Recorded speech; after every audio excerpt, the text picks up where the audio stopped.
How did a poor kid from Madeira become one of the greatest football players in history? And what happened when the world started doubting his legacy?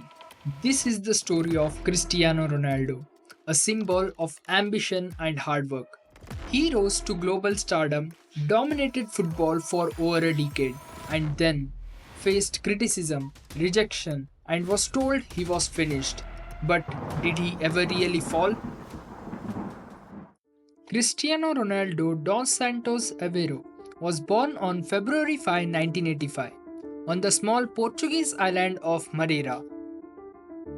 He lived in a small house where he shared one cramped room with his three siblings, one brother called Hugo and his two sisters Elma and Katia. His father worked as a gardener and a part-time kitman at a local football club, while his mother worked as a cook to support the family. Despite the challenges, young Cristiano showed a spark, one that burned extremely every time he kicked a football on the streets of Madeira. At just 12 years old, he left his island and moved to Lisbon to join Sporting CP's academy. It was a bold decision, a boy alone in a big city chasing a dream with no guarantees. Then, at the age of 15, he faced a terrifying setback. He was diagnosed with a heart condition that threatened to end his footballing journey before it even began.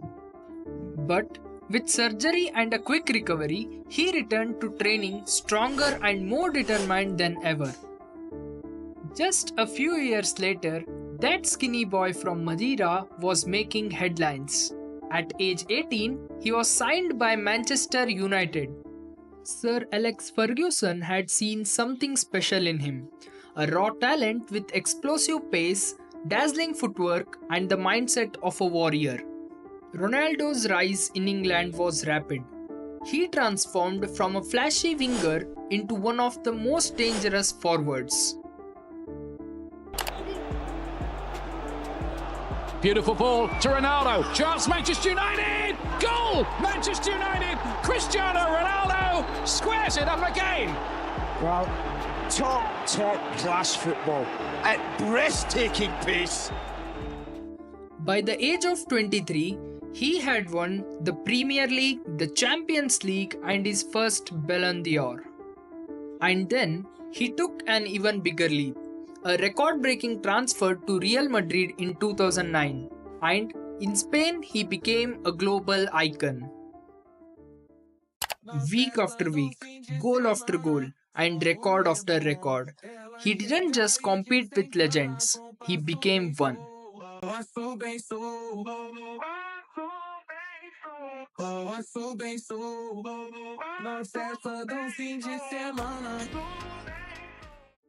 His rivalry with Lionel Messi lit up the football world, as Ronaldo led Madrid to 4 Champions League titles in 5 years and rewrote the club's history as its all-time top scorer.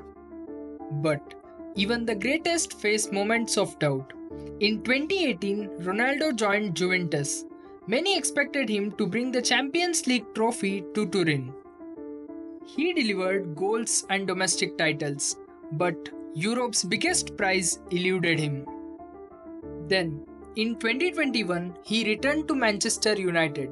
It felt like destiny, but reality was different. The club was in disarray, and Ronaldo, despite scoring goals, became a target for criticism. As the team collapsed, so did the narrative around him. He was benched, doubted, and ultimately pushed aside. In 2022, after a controversial interview revealing his frustration with the club, his contract was terminated. For the first time in years, people were asking, is Cristiano Ronaldo finished? Listen, I don't care. People should listen the truth. Yes, I feel betrayed and I felt that. But this is Cristiano. He doesn't fade, he evolves. While the world debated his future, he made a shocking move by signing with Al Nassr in Saudi Arabia. Some said it was the end, but Ronaldo saw a new beginning. He didn't just play in the Saudi Pro League, he changed it. How about that? Simply unstoppable. That really is a Ronaldo special. Wow. He became the face of a new football movement in the Middle East, inspiring other world-class players like Benzema and Neymar to follow. At an age when most players hang up their boots, Ronaldo was breaking new ground. Still scoring, still leading, and still proving people wrong. He turned his body into a machine, refined his game as he aged, and adopted from a fast winger to a powerful finisher. But beyond the pitch, he built something even bigger, the CR7 brand. What started as a jersey number became a global empire. Clothes, fragrances, hotels, gyms. Ronaldo has become more than a footballer. He was a business, a mindset, and a movement. But success didn't come without pain. He faced criticism for his confidence, sometimes called arrogance. He lost his father at just 20 years old, before his greatest years began, a loss that left a permanent scar beneath the fame. And yet, he kept going, through heartbreak and pressure. He never stopped believing in his work. Today, Cristiano Ronaldo is the highest goal scorer in international football history. He has scored over 850 goals in his career, a number once thought impossible. He is leading Al Nassr and redefining what it means to have a second act in football. He is a father of 5, an elite athlete even at 39, and a global entrepreneur who continues to inspire millions around the world. So, what do we learn from his journey?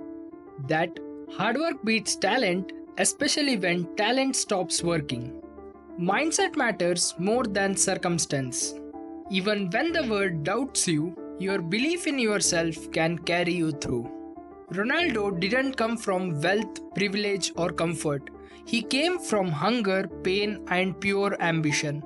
And he turned all of that into greatness. If this story inspired you, like, share, and subscribe for more real stories of grit and greatness. And let us know in the comments, is Ronaldo the greatest of all time? Because in the end, greatness isn't just about goals or trophies. It's about showing up again and again and again, just like Ronaldo did.